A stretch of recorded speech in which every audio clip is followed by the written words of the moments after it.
El Señor me los bendiga, hermanos, mis hermanos, amigos. Qué oportunidad tan maravillosa. La iglesia de Maregua, el Señor le bendiga.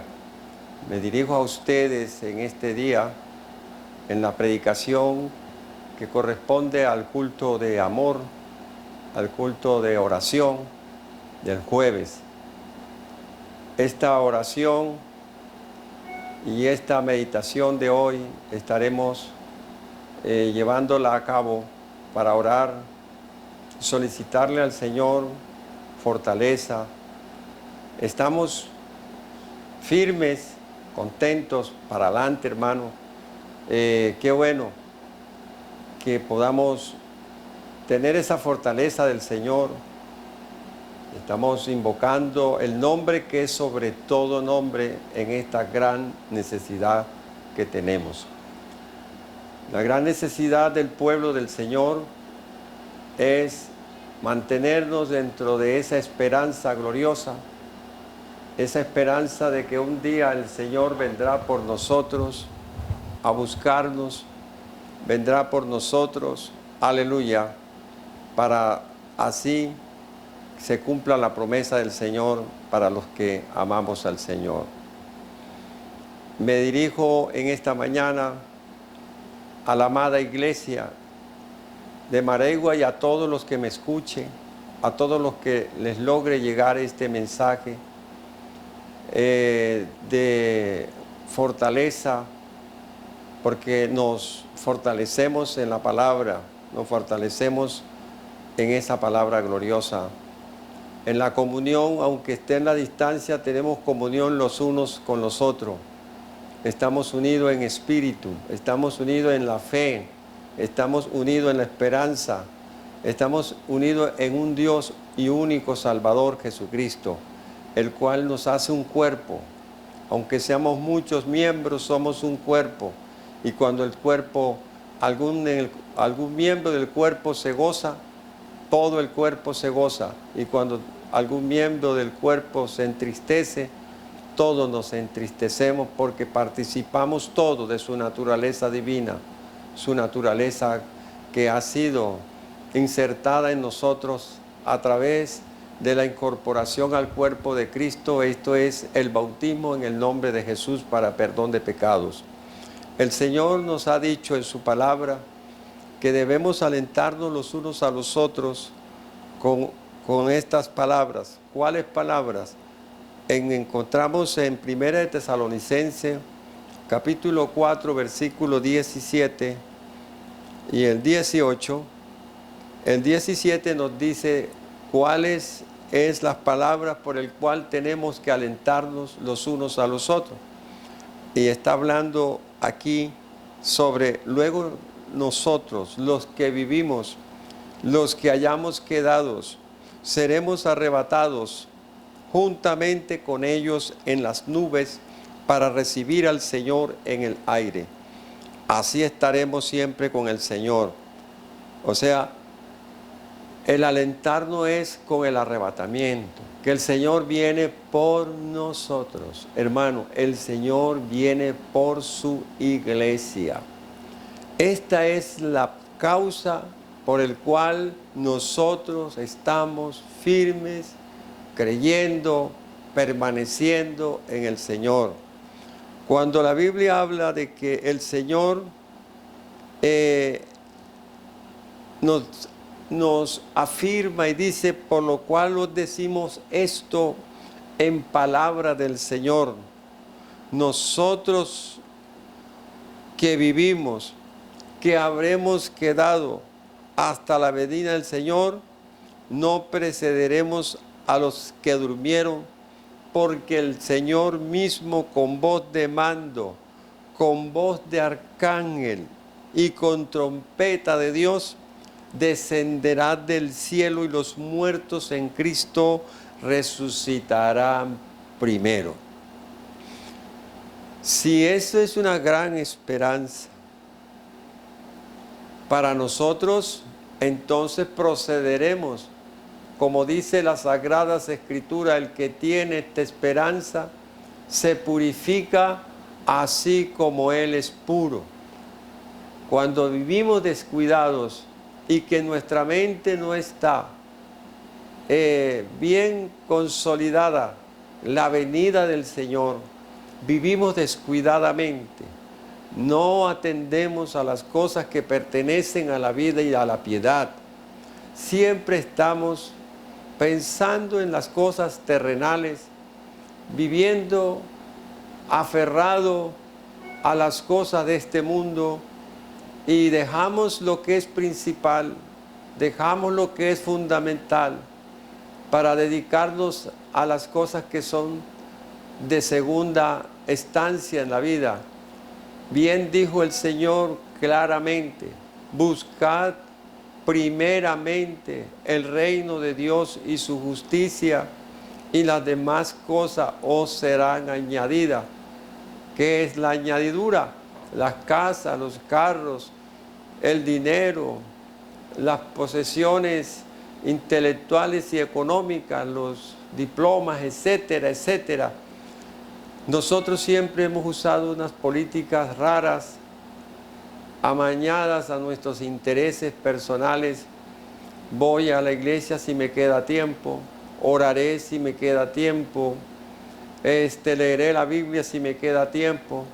O sea que hemos dejado y hemos relegado lo que es principal y fundamental y le damos lo que nos sobra al Señor. Si me queda tiempo, voy al culto, o sea, lo que me sobró, lo que realmente apartamos por allá como un poquito estrecho, vamos a la iglesia, llegamos tarde, no oramos, no estamos pendientes a lo que vamos a hacer, llegamos a observar, a criticar o a hacer otras cosas, a cuestionar, llegamos y ya cuando el reloj llega un momento que el pastor predica, ya estamos fastidiados, ya es hora de irnos para la casa. ¿A la casa a qué? A hacer lo trivial, lo que realmente es secundario. Ahora nos estamos dando cuenta, ahora tenemos que evaluar, tenemos que pensar que estamos en casa ahora, deseamos ir al culto y no podemos. Aún deseas ir a buscar lo material, tampoco puedes. Necesitas ir al estudio, no puedes. O sea que esto es un momento reflexivo de qué estamos haciendo y qué estamos colocando como primario. Pero mire, hermano, hay una palabra que nos debe de alentar, que nos debe de alegrar. Nosotros estamos alentándonos y debemos alentarnos con las palabras del levantamiento de la iglesia. Hoy entendemos que si el Señor viniera ahora, que si el Señor viniera, realmente lo que me está pasando ahora, se lo agradecería, porque son momentos en el cual nos hemos encontrado con nosotros mismos, tal vez nos hemos encontrado con la esposa, con los hijos, nos hemos encontrado con lo que es verdadero y de valor. Entonces ahora pensamos, realmente tenemos que analizar cómo vivimos. Dice: mirad bien cómo andéis, no como necio, sino redimiendo el tiempo, porque sabemos que los tiempos son peligrosos. Hoy, hermanos, tenemos que comunicarnos de esta manera. Si los que tienen la forma, la facilidad de tener unos datos para poder conectarse a internet, necesita y siente el anhelo de cantar, de dar palmas, ahora lo haces en casa con tu familia, ahora tienes que hacerlo. Hermanos, qué bueno, qué bueno. Vamos a pensar lo que dice la palabra del Señor, pero les aliento en el nombre del Señor. Hermanos, confiemos.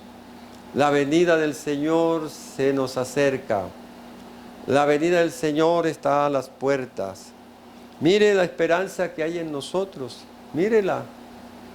Él ha prometido arrebatarnos.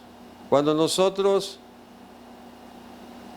hablamos de que Dios nos va a arrebatar, no es que nos va a matar ni que vamos a morir.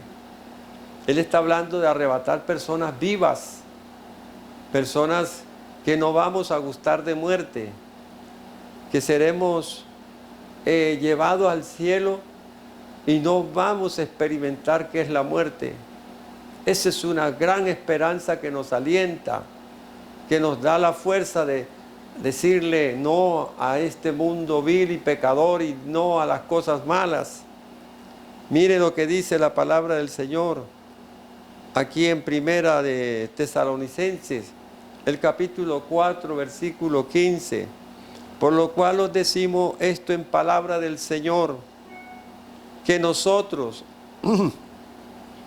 que vivimos, que habremos quedado hasta la venida del Señor, no precederemos a los que durmieron. Quiere decir que no les vamos a adelantar, o sea que el Señor va a venir por nosotros y los muertos van a quedar allá. No, los muertos resucitarán primero.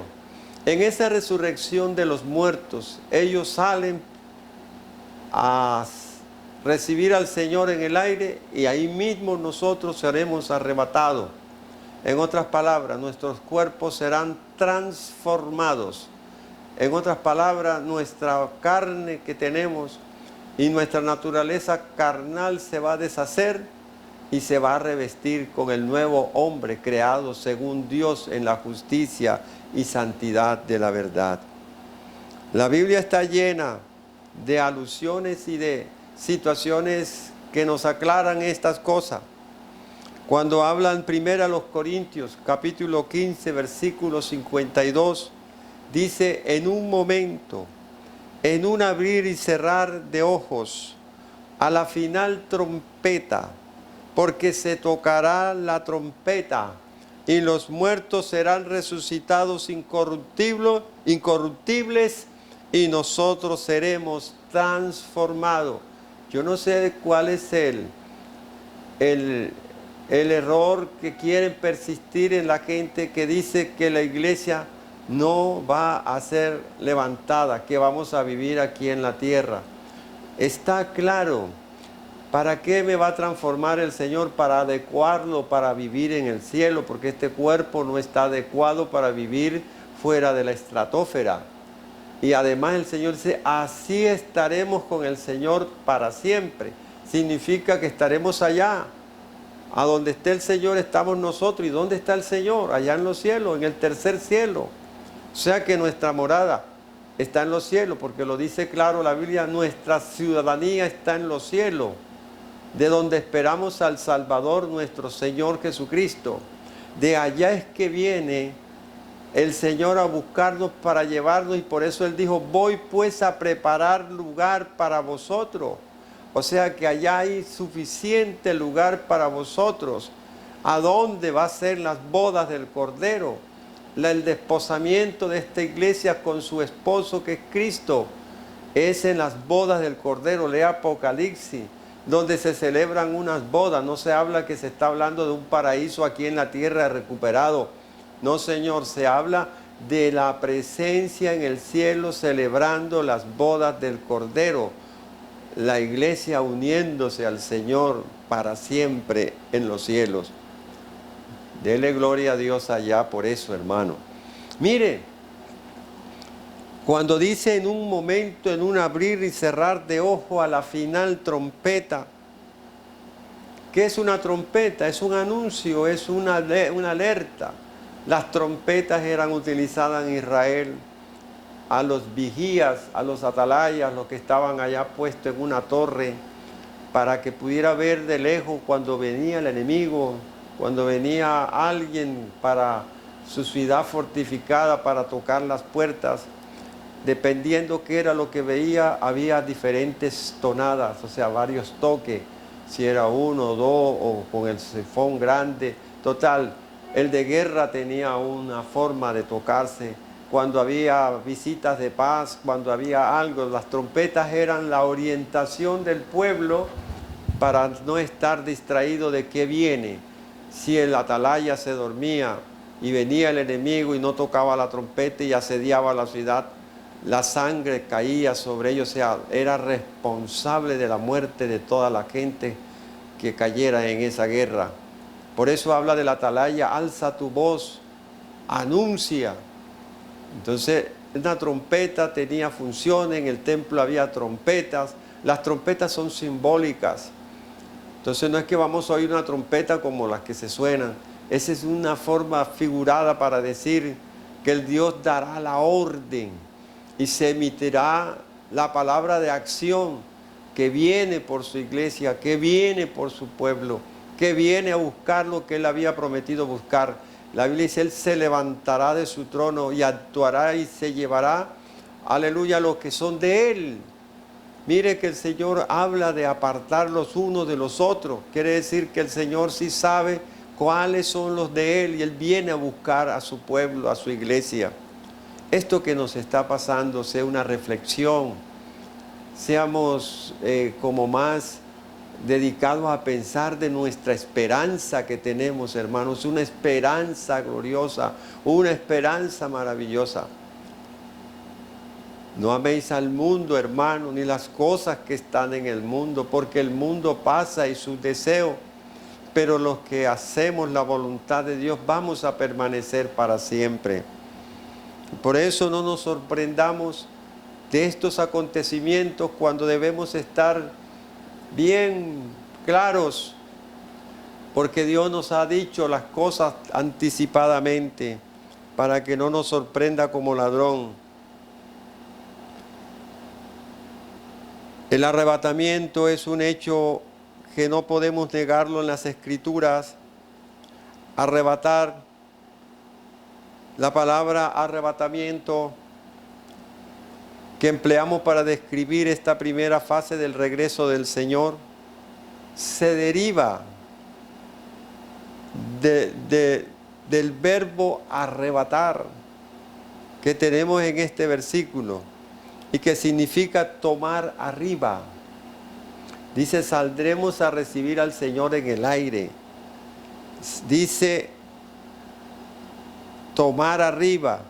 Cuando uno mira Primera de Tesalonicenses, que le acabamos de leer, es claro.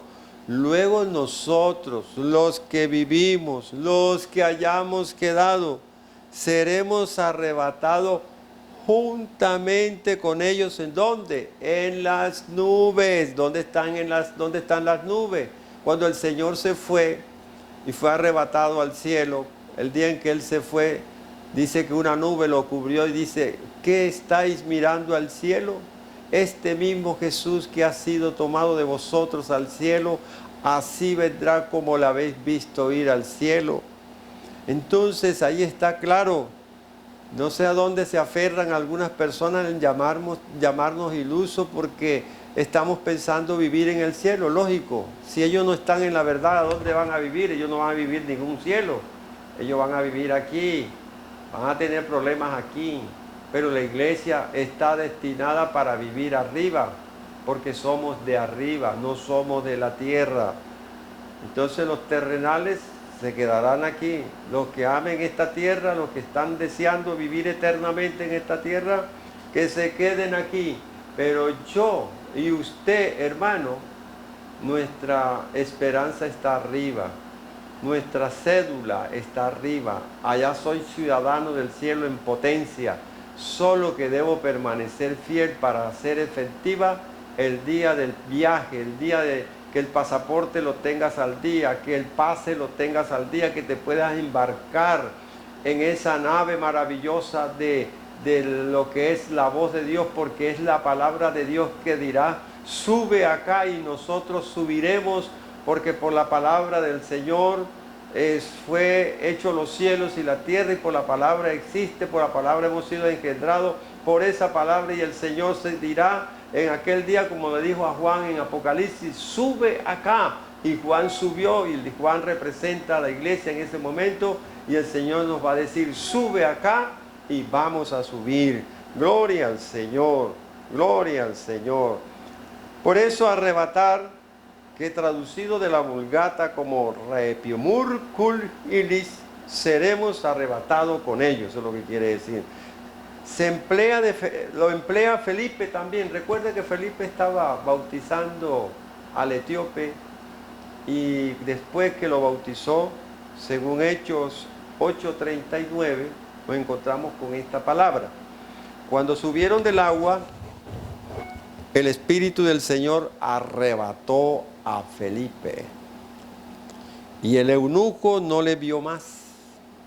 Y siguió gozoso su camino, o sea, desapareció a los ojos de él. Lo bautizó y el Señor lo arrebató. Felipe apareció en otro lado. Y eso ha pasado. El hermano Reynel nos cuenta de un suceso que en su vida, ¿verdad? En su testimonio, le sucedió. Él iba por la montaña, era tardísimo, se perdió y le oró al Señor. Y él ahí iba cansado y de pronto había otros peligros, que ustedes saben cuáles son los peligros que daba por esa serranía. Y de pronto el hermano no supo qué pasó alrededor de él, como un movimiento. Cuando se vio, fue caminando en medio de las calles en un municipio.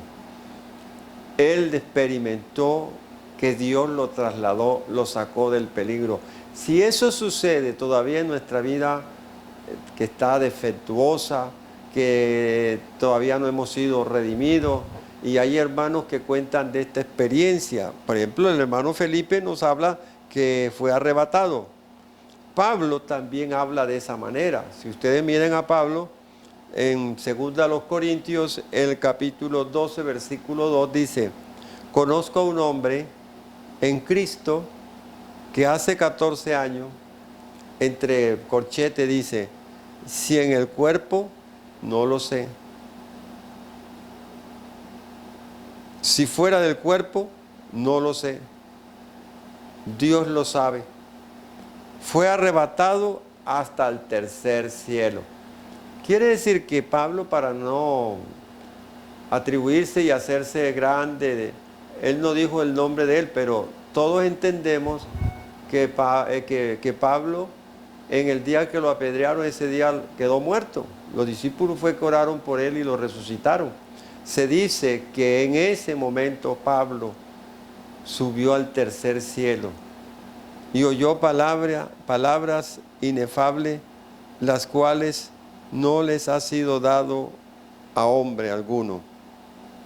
Eso lo dice claramente, y fue arrebatado al paraíso. Cuando oyó al paraíso, donde oyó palabras inefables, en el verso 4, que no le es dado al hombre a expresar. Mire muy bien, hermano, para que se dé cuenta que arrebatar es trasladar, llevarlo a un lugar a otro. Quiere decir que el Señor nos arrebatará para sacarnos de este lugar de sufrimiento, para sacarnos de este lugar de tormento, de tentaciones y de problemas. ¿Para llevarnos a dónde? Al cielo. Para llevarnos vivos, no muertos, porque es que hoy en día el que quiere ver al Señor tiene que morirse. Por eso la pregunta, ¿usted quiere ver al Señor? No, yo todavía no lo quiero ver, porque significa que la única manera ahora de estar con el Señor es morirse. O sea que no hay otra alternativa sino morirse. Pero cuando habla del arrebatamiento, es en vida nos va a llevar con un nuevo cuerpo. Por lo tanto, no es necesario morir para ver al Señor, porque Él nos va a trasladar. Yo no sé si estas palabras lo alientan y lo llenan de gozo. Allá donde está sentado con su familia, allá donde está sentado con su esposa, sus hijos, viéndome, escuchándome, si siente gozo, si esto lo alienta, si quiere esto que está recibiendo, le da la fuerza para usted decirle no al pecado, no a la mentira, no a una vida de desorden, sino una experiencia verdadera y real con el Señor. Usted y yo necesitamos cada día tener experiencia real de salvación para estar seguros de lo que tenemos, porque o de no, hermano, vamos a perder mucho si no le prestamos atención. Mire cómo dice la palabra del Señor en Apocalipsis, que los juicios que vienen para un mundo impío y pecador. Cuando habla del mundo impío y pecador, está hablando de la gente cristiana apartada, porque los únicos que llevan el título de impío es aquel que ha recibido la enseñanza y conoce los caminos de Dios, conoce la Biblia, conoce al Dios sus exigencias, sus leyes. Y cuando alguien, sabiendo todo eso, muy obstinadamente se mantiene en el pecado, muy obstinadamente se mantienen en la desobediencia, esa actitud de esas personas, conociendo el camino, que no quieren entrar, sabiendo las ordenanzas de Dios y no las quieren hacer, sabiendo todo lo que Dios tiene preparado para el justo y para el malo, y no le importa, sino que echa tras sus espaldas las palabras del Señor. A esas personas ya dejan de ser pecadores para convertirse en impíos. El mundo está lleno de impíos. ¿Quién es aquel que no sabe de las cosas de Dios? Encontramos gente, no, yo fui cristiano, yo estuve en una iglesia y hoy en día son borrachos, son ladrones, drogadictos, criminales y una cantidad de cosas, y saben de Dios y saben muchas cosas de Dios. A esas personas Dios los llama impíos. Pero el pecador es aquel que nunca ha escuchado nada de Dios, que ignora las cosas de Dios, ignora las escrituras, ignora su plan, y él es ignorante. Esa persona es más justificada. Por eso el Señor dice que Él ama al pecador, pero aborrece al impío.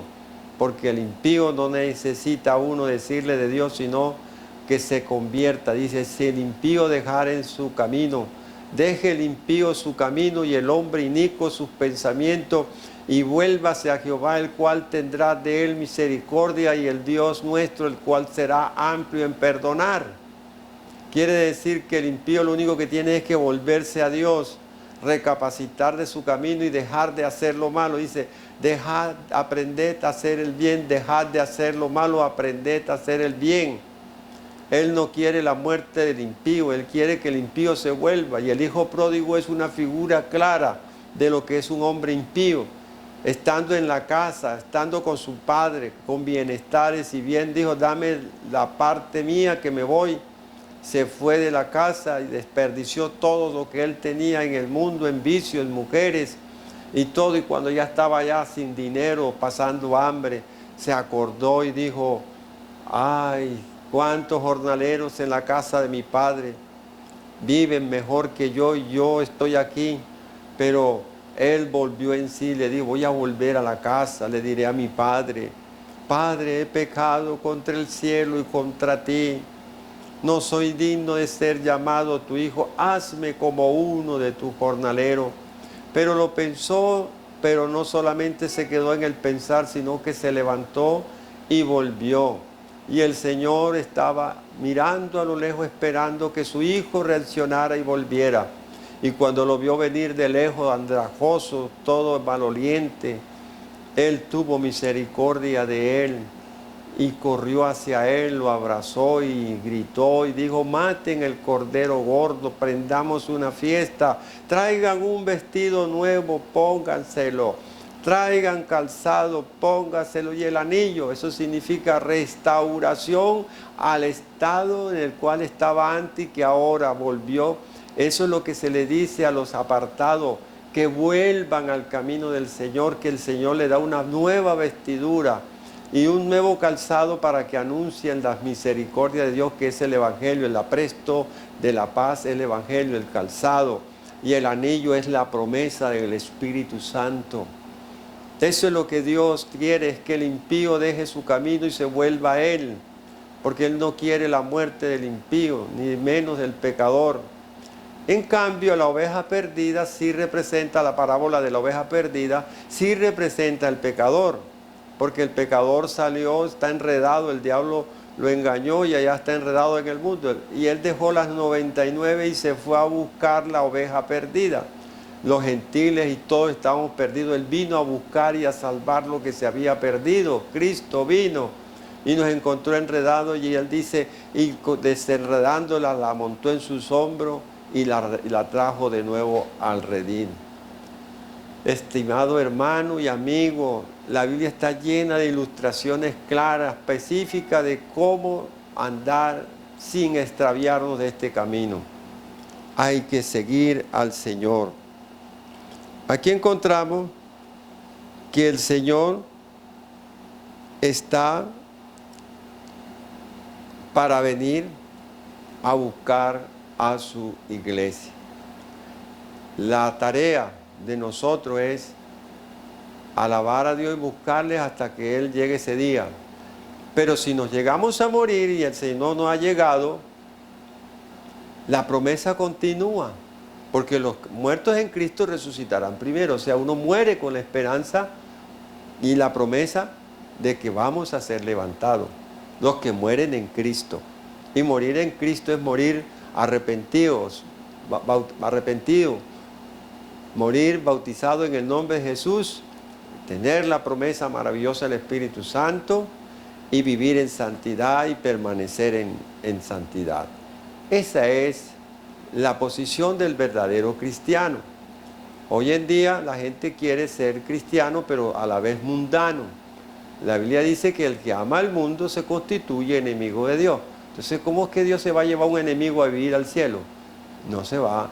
Si usted ama al mundo y las cosas que están en el mundo, y al amar al mundo se constituye enemigo de Dios, ¿quién dijo que Dios va a llevar enemigo? Él dijo, yo los llamo mis amigos si ustedes hacen lo que yo os mando. Entonces, ¿somos amigos del Señor o no lo somos? Claro que sí. Entonces, mi estimado hermano, espero que esta palabra, que la base principal es, por tanto, alentados los unos a los otros con estas palabras. Y yo le estoy alentando a usted con estas palabras para que usted que está allá en casa, aproveche que está en casa, busque más de Dios, se llene de Dios, saque tiempo, saque para ayunar. Hoy ahí se proclamó un ayuno, hoy hay ayuno, la gente está ayunando, otros están orando, otros están dedicándole tiempo a su familia, están haciendo el ejercicio espiritual porque tenemos ahí la oportunidad. Usted no puede decir, no, no puedo porque tengo que ir a trabajar, no, no puedo porque tengo que ir a hacer esto. Ahí estamos. Orémosle a Dios para que Dios nos provea la comidita en este tiempo, en este momento. Hay que también tener la fe y la confianza que dice que nuestro Padre nos dará el pan nuestro de cada día. No se preocupe y no se asuste, que Dios le proveerá a usted y va a ver a Dios. Como dije yo en pasada enseñanza, preparémonos para unos buenos testimonios para decir cómo nos acompañó el Señor en este encierro, en este momento que nos parecía que no íbamos a poder sobrevivir. Y ustedes van a contar experiencias. De pronto hasta alguno va a decir cuando ya pase todo esto que recibió el Espíritu Santo en la casa. Sí, allá puede recibir el Espíritu Santo, hermano. Usted ha estado buscando, pensando que es en los retiros, pensando que es allá. No, enciérrate con Dios y ahí usted va a sentir el poder del Espíritu Santo en su vida y va a hablar en nuevas lenguas y entonces se le va a acabar el problema porque el afán y la búsqueda de la plata no lo deja pensar que usted necesita ser lleno del Espíritu Santo. Llénese del Espíritu Santo en casa y ahí usted verá que no es que en los grandes escenarios y en los grandes programas y en los retiros, no. El Señor dice que da el Espíritu Santo sin medida al que lo pide de verdad, porque el Espíritu Santo se recibe por fe. Y usted tiene que tener confianza que de este problema, sin programa, usted va a recibir. Se va a renovar. Hay hermanos que tienen rato que no tienen experiencia con el Espíritu Santo. Hablaron desde esa época, que en la época tal recibió, se llenó, pero de ahí no hay más nada. Usted va a tener renovaciones. Usted va ahí a hablar en lengua, va a sentir la presencia de Dios, la va a sentir. Porque usted ahora no está inyectado por emociones externas, esas emociones que dan esos programas, que dan el retiro, esto y aquello, eso lo alegra a uno y confunde la alegría emocional, corporal, emocional, nada más. Pero ahí, hermano, bajo esta circunstancia, usted arrodillado, ahí viendo, escuchando esto, ahí este momento, escuchando una canción de Akerles o de alguno de los cantantes de nuestra iglesia, usted comienza a escuchar, usted va a sentir en cualquier momento cómo lo toma el Espíritu Santo y usted va a ver cómo Dios actúa y usted va a dar testimonio. Estoy seguro que usted va a dar testimonio que Dios se manifiesta en todas estas circunstancias. No tenga miedo, no tengamos miedo. Alentémonos con estas palabras, que el Señor viene pronto, que la venida del Señor está pronta para suceder. Y usted y yo vamos a prepararnos porque yo también necesito. Yo también estoy buscando. Yo también tengo estos momentos de apartamiento donde yo pueda, ay sí, claro, el afán y esto, aquello otro. Pero es el momento. Yo le doy gracias a Dios. Le doy gracias a Dios por todo. No tengo nada de que quejarme. No tengo nada que lamentar. Solamente le digo, Señor, todo tiene su tiempo. Y es tiempo de buscar el rostro del Señor. Dios les bendiga y le dé a usted un día sabroso en la presencia de Dios. Si un poquito de comida, cómaselo con alegría. Algo es algo, peor es nada. Dios le bendiga, hermano.